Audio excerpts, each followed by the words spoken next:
Alors on disait que ce voyage de Benoît XVI était périlleux, que la communauté juive avait des appréhensions, des réticences à son égard. Quel premier bilan tirez-vous de ce voyage? Les propos que j'ai lus attentivement, qu'il a tenus au Yad Vashem, mémorial de la mémoire de l'Holocauste, sont des propos très fins, très engagés, très rigoureux. On peut regretter certaines absences, c'est vrai. Alors on va y revenir. Mais alors justement, les réactions sont différentes à l'égard de ce voyage. Celle du président israélien, Shimon Peres, ce matin dans une interview au Parisien, qui est très positive et qui parle même que ce voyage marque, dit-il, la meilleure saison depuis l'an 2000, c'est-à-dire depuis le voyage de Jean-Paul II, dans la relation entre le christianisme et le judaïsme. Shimon Peres n'a pas tort. Il est important de se souvenir du voyage de Jean-Paul II en l'an 2000.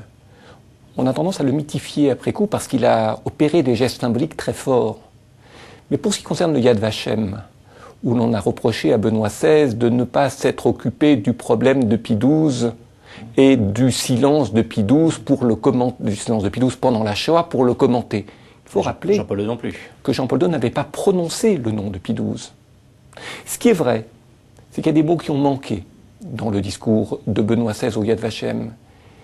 Il a parlé des Juifs qui ont été tués, il n'a pas employé le terme d'assassiné, il n'a pas prononcé le mot Allemagne, il n'a pas prononcé le mot nazi. Ce sont des mots que l'on attend en ce lieu-là et qui probablement ont manqué.